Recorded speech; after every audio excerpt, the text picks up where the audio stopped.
All right. Hello, everyone. Welcome. Happy Wednesday. I'm Claire Jones. If we haven't already met, I'm an author and small publisher committed to changing the world for the better through inclusive stories and practices.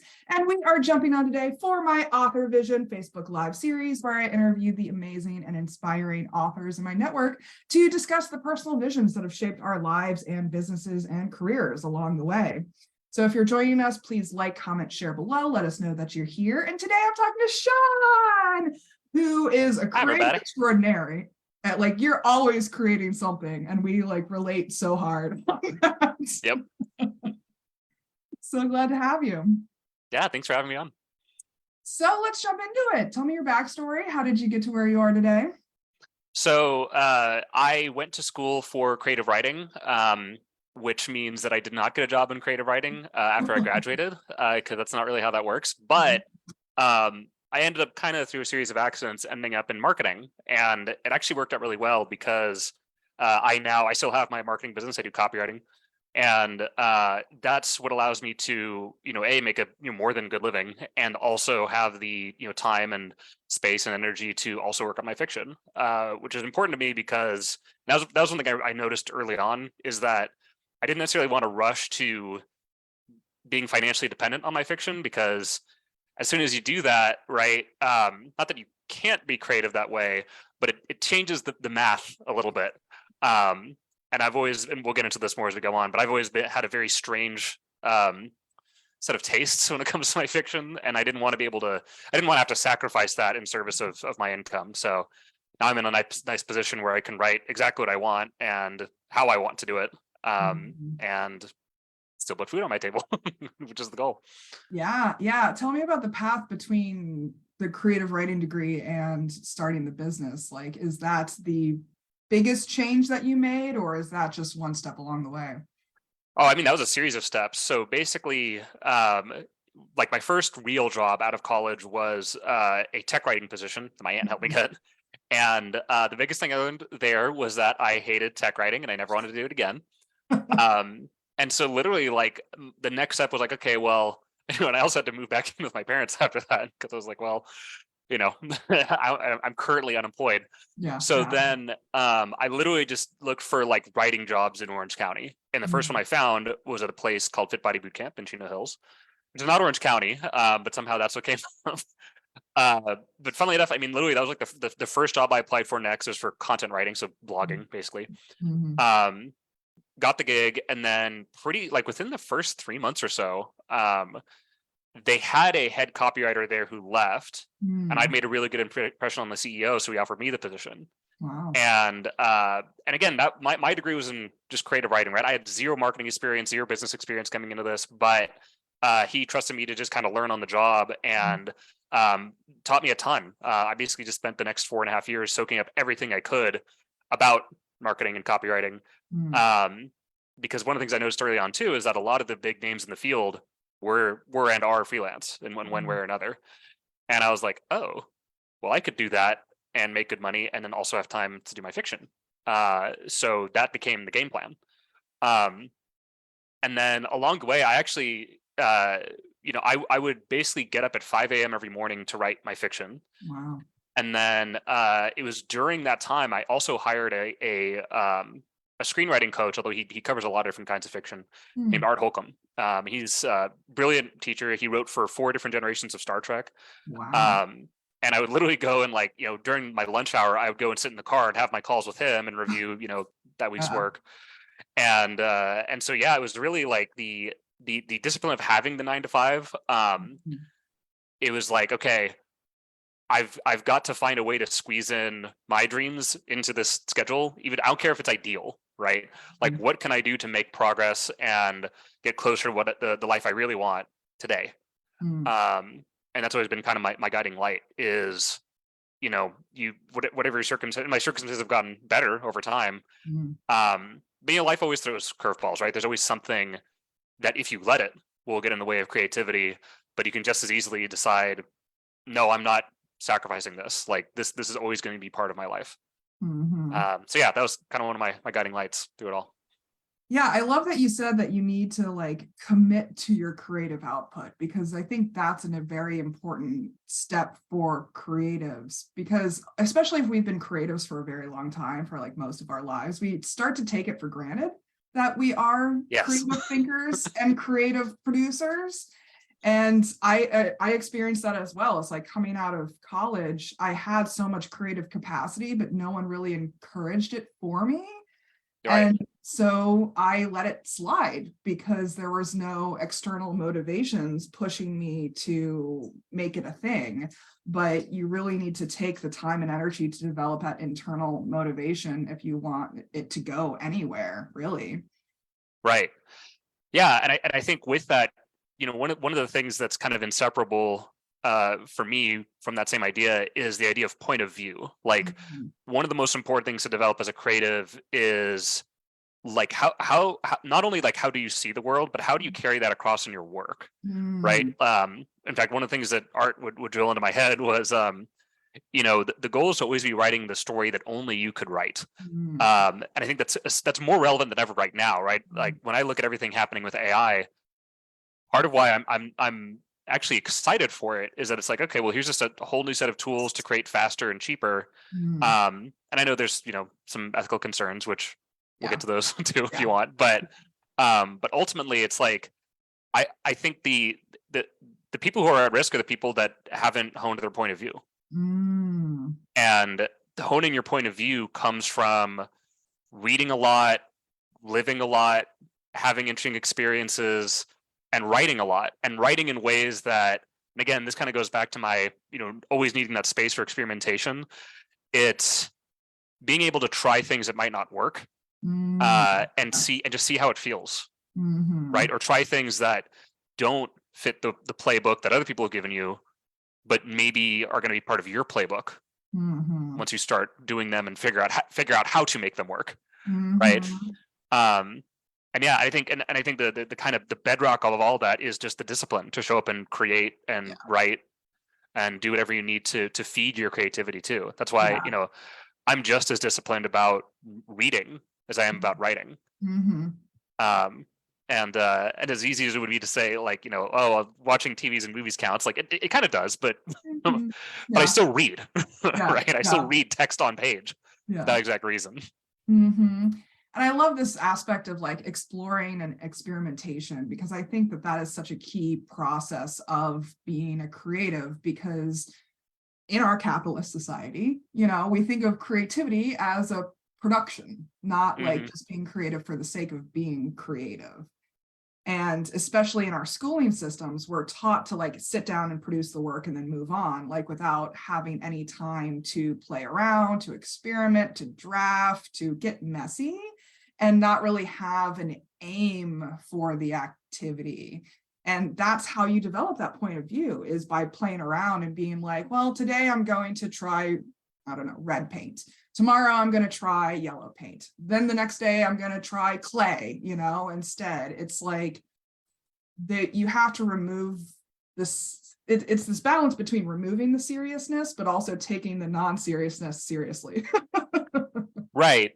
And I think part of that too is like finding your creative community, right? And finding the Mhm. people who I think one of the things that's been most helpful to me, especially recently, with my latest project, is I have a very good friend who's also a fantastic writer.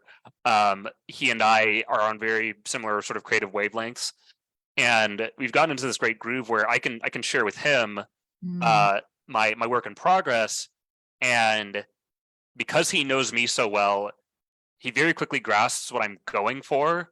But mm, then he from that place he can give me effective critique on, like, okay, but this part's not really working. You should maybe just cut that out, like maybe buff up this more.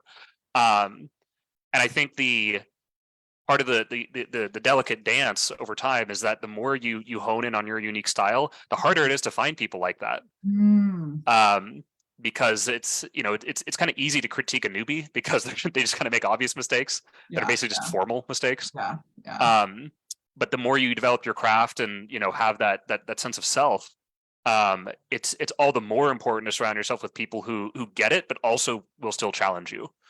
Yeah, it's funny. I've been having this conversation with a lot of authors lately who fall into the BIPOC marginalized voices category, right?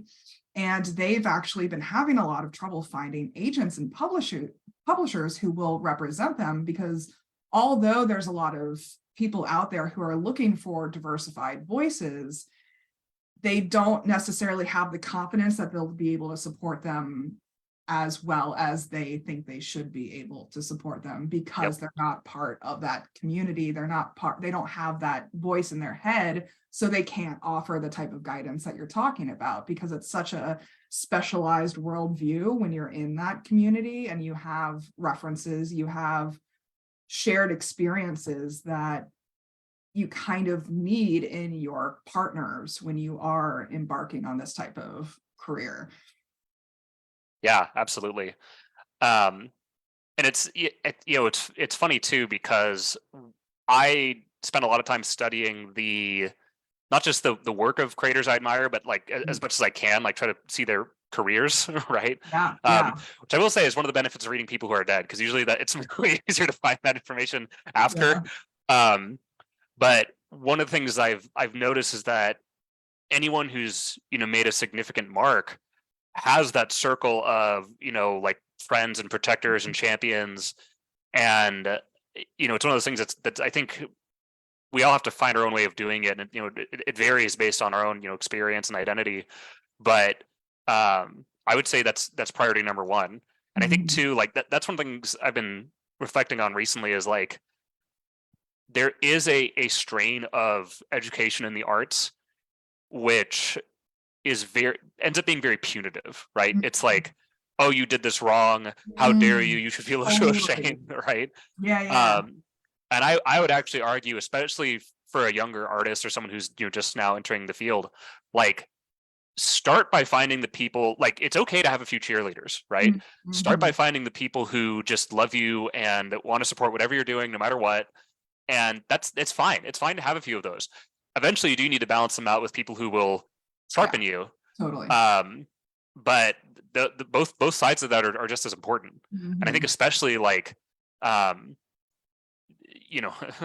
capitalism is not always friendly to the arts. So so more than anything, it's like since the world will kind of default to being hostile, especially the newer and weirder your art is, the more important it is to build your inner circle of like those friends and protectors, because the world's not going to do that for you. Yes. But as history has shown us over and over again, the people who manage to do that and also hone their skills and do everything else we're talking about can make an impact and can get their word out there. I mean, that's exactly why I started this podcast series, because whether you're an entrepreneur, business owner, or an author, like we're pattern breakers by default, because we're at the head of the pack. We're the siloed professionals out here because we're breaking the mold. Like we're not doing the common 9-to-5 corporate career path. And that can get very lonely. And I kept having these conversations in Zoom calls, and I was like, man, like I just need to like let more people hear the things that we're talking about, because it's so relatable and we feel less alone when we have people to talk about this stuff with. Right. So we've talked a lot about lessons, and is there any other like lesson that you learned during this time frame in your life? I would say, probably the biggest thing I learned from working in marketing is it taught me to interrogate human nature in a very different way, right? Like, and I will say, like, it's because kind of the stereotypical response, because there are a lot of other authors who began as copywriters or advertisers in one form or another, and like they tend to say like, oh well, it helped them be more concise and get a point across. And like, yeah, that's true, but I actually think that the deeper benefit for me was you have to, like, you live and die as a marketer by how well you understand people's drives. Like what actually gets people to buy, what actually gets people to take action, what turns people off, what are they going to just ignore outright, even if the rest of your message is good. And that has absolutely translated into how I think about not just like how I think about the stories themselves, like the telling of the story, but even the substance of the story, right? Like it's helped me form characters that feel real because their drives are real. And I think especially, I will say this is one thing that I think is particularly challenging if you come up through genre fiction like I did, like I'm sci-fi and fantasy, is that without a good mentor or just good instincts to point this out for you, it's easy to just look at the tropes and think that that's kind of enough. Yeah. And you see this right in early fiction from I mean, published books still have it. but yes, a lot of them do, right? We've all been there. Yeah. And it's, I think it's exactly that, right? Like, unless you are forced to really, and frankly, and this is one thing that art was really big on, is like, human nature is not always pretty. Like, you have to confront some dark and uncomfortable things in that process. And in a funny way, like being sort of financially beholden to do that, got me to do it. Right. And also too, like just because even though I didn't start with this, I found a real fascination for the world of business, and studying business leaders teaches you a lot about power and hierarchies and things that are huge themes in my story to this day. A lot of my stories are in some way about power structures. And I think there's something, particularly, I had a pretty sheltered college existence, right? Like, I didn't have to work. I was just there being a perfect little student, and that allowed me to hone certain parts of my craft. But if you really want to talk about these things, it helps to experience them. Yeah. Right. Yeah. Like, go be part of a hierarchy, go see what it's like, go get into conflicts, and have to like stand your ground or don't, and see the consequences of that, right? Like, all of those things end up becoming material for stories that I'm working on now. And I think too, like because I mean, there's an element of this that's always doing therapy for your past self, right? But the one thing I wish I could tell a younger version of Sean is like, just get out into the world sooner. Go encounter more things. Yeah. Go make messes. Yeah. That's ultimately where the best stories come from. And by the way, that's something AI can't do ever. Yes. Right. Yeah. AI can replicate tropes, but it can't have a point of view. Yes. It's funny that you bring that up, because I was having a conversation with my dad the other day, and he was like, you've worked like in every industry. Yeah. Like, he reminded me about the job that I had like years ago where I was collecting urine samples at a pain management clinic. And he was like, you literally worked in every industry. And I'm like, yeah, so I know a lot about a lot. Yeah. And that contributes to my writing, because I can dip into the mindsets of medical professionals. I can dip into the mindsets of retail workers and lawyers and all of the different disciplines that I've dipped my toes into over the years. And you're right in the sense, like, you have to become almost like an expert in human behavior in order to be an effective writer. Like, people watching. Like, yeah. You need to be able to make up stories on the spot about this person in front of you, and that's going to enhance your ability to convey a compelling story. Yeah. Funny enough, actually, that reminds me of one thing that it was more of I think a test of this than anything else, but it confirmed a lot of my thinking. Was right at the start of lockdown, I started a D&D game with a bunch of my friends, because it was on our bucket list. You're like, well, we're going to be stuck inside all day, why not? And ended up running for 18 months, which is long for a campaign. Of course, being the expansive storyteller, we didn't get nearly through the whole story I wanted to tell, but that's fine. But there were so many moments along the way where it reconfirmed something that art had taught me, which is that the readers, or in this case players, are so carefully attuned to what is real in a character's behavior and in their motivations, right? And if you haven't done your homework there, and you're hoping you can just kind of paper over it with like plot reasons, and that's the thing, right? That's kind of like when you hear people complain about a story being too plot heavy, a lot of times what they're really saying is that there's weak character motivations. Yes. Because it feels like Yes. This is just happening because it needs to now. Mm-hmm. And the thing is, that's not how humans behave. Humans have reasons for the things they do, Mm-hmm. right? They might be weird reasons, they might be self-contradictory reasons, but they're reasons. Yeah, they could And be if silly, they could be irreverent, they could be serious. There's so many different motivations out there, and you have to be able to distinguish between them too. yeah, and it was so amazing to watch with my players, and I learned early on, like, do your homework, because there were a few characters that were a little thin early on, and they would almost kind of just like brush past them or just blow them down. And the more I worked on NPCs, non-player characters that had that depth to them, Mhm. it was I could feel it. Like they were like their attention was rapt. They were just they got sucked into the scene in a way that no amount of like table setting or describing the scenery, like I would do that too. But Sure. what really hooked them, right? What I could see them like literally on the edge of their seats was when I had a great character in the scene for them to bounce off of. Mm-hmm. And that's, I mean, that's true of any form, right? That's true of Yeah. prose, that's true of screenwriting. Character is so I was just important. thinking copywriting too is Yeah. like when you're the reader of the copywriting, like you have to be able to self-insert. Right. Right. Well, how about everyday tools or practices that you've used over the years to support yourself as you've pursued these pursuits? Let's see. So I'll start. So one thing I'll mention is Hemingway, Mm. Hemingway app. This is something I recommend constantly for my copywriting students, which is that it's a very simple tool that helps you spot where you're being too wordy, basically. Mm. I mean, it does a few other things, but what it does, because like in copywriting, one of the things they teach you is like you generally want to write at like a third to fourth grade level, Mm. even if you're writing to a more educated audience, Oh, yeah. because basically it's just clearer, right? Mhm. And if you can express an idea more simply, why not? You're only Yeah. going to make it stronger by doing that.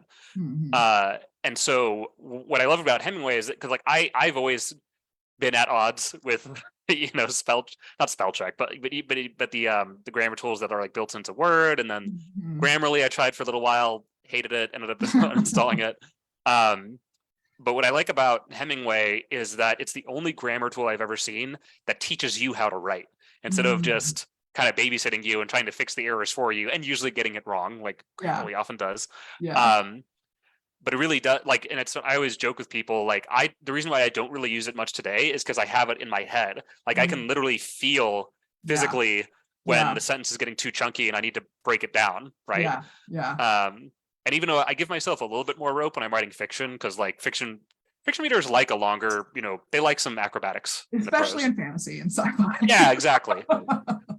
But even so, but it's funny because every once in a while though, I'll still go and pop one of my stories into Hemingway, and I'm Mhm. like, I like here I'm thinking like, oh, I'm probably at like an 8th or 9th grade reading level, and I'll be at like 4, Mm. even though I have these longer, more complicated sentences, but they're well built. And that's the thing is Mm. like, you can get away with all kinds of flourish Yeah. when you know what you're doing. Yes. Um, When you know and how to use that's clauses correctly. yeah, right. Yes. It gets so much better when clauses fit at the right part in the sentence. Yeah. Any other tools or practices that you've used? Let's see what else. Trying to think of, like, I mean, meditation has helped a lot. Mm. And it's funny because invariably when I am a crazy strong visualizer when I Mm. meditate. And a lot of times I will see things from my stories, not necessarily like exact scenes, Mm. but um but I'll see things that kind of remind me like, okay, here's what the story is really about. Here's what's important. In fact, I'll give you an example. Um, One of the stories in my recent series has this character who is it's basically like the morning after a romantic encounter, Mm. and at the core of the scene, she is trying to offer him a kind of, maybe not love, but a real affection, right? Mm. Like real, an opportunity for real connection, and Mm. he just cannot let it in. Mm. And what struck me was in the visualization was that I saw him basically sitting in a chair alone, and there was like this Mm. force field. Even I couldn't get close to him. And that's when it struck me like, okay, that's what this story is really about. Like, it's not about the plot, right? Yeah. And especially for in this series, because it's part of a larger world I'm building, it's always tempting to go and like fiddle around with Yeah. scenery. Yeah. You can get lost in details. Yeah, but that's not what the story is about, right? Yeah. And ultimately, like, and this is one of the things I think about constantly is like, even stories that are known for great world building, it's the world building comes second to those strong characters. Yeah. Yeah. Right. Yeah. Especially when you see the world through those characters' viewpoints. Right. Exactly. I mean, ultimately, like any fictional world is the way it is because of characters, right? Characters made decisions that shaped it. Yeah. Kind of like our world. Right? Yeah. Right. What a concept. Yeah. And as far as like other tools, I mean, that's the thing is like I'll try just about anything. I mean, I've done all kinds of different, therapy, breath work. I've been getting into lately, like, sort of like Wim Hof, if you're curious.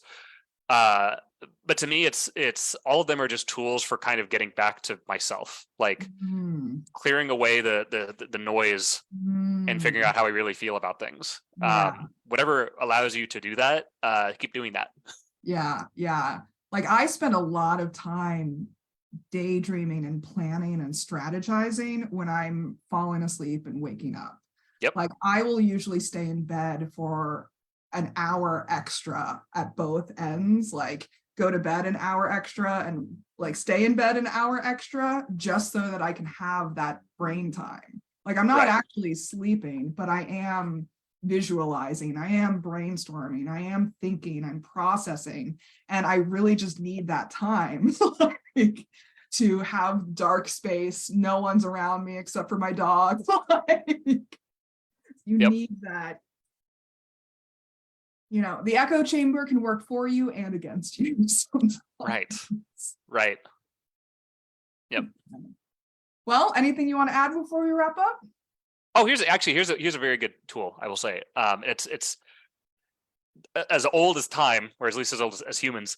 Read your work aloud. I don't care what you write. Yes. Sit in front of another human being and read it aloud, or at the very least, read it aloud to yourself at your desk. It is something I do constantly. I actually really enjoy doing it. It's partially it just feels good. But it's one of the most powerful things you can do because I would say, even at a deeper level than that Hemingway tool I was talking about, you will find not like, at first you'll find like where the grammar's kind of rough and like if it doesn't come off of your own tongue smoothly, there's no way it's going to come through smoothly in the reader's mind. Yeah. But also you will start to hear the parts that ring false, where you're not really telling the truth. You're either like going and wandering off into some trope, or you're like saying what you think other people want to hear from the story. And you will feel it as you read it aloud. And those are the parts you need to go back and fix, because it should, in fact, there's almost like this very physical hum I get when I'm on the last draft of a story and I read it aloud, especially to another person. It's like, yeah, that's it. And that comes from a lot of experience, both writing and reading aloud. But it's like you can just feel it when it's there. And I do think writing is a physical thing, which is funny because I grew up very much in my head, as an honor student and as a gifted student, right? Same. I think most creatives spend most of their time inside their heads. yes, very common.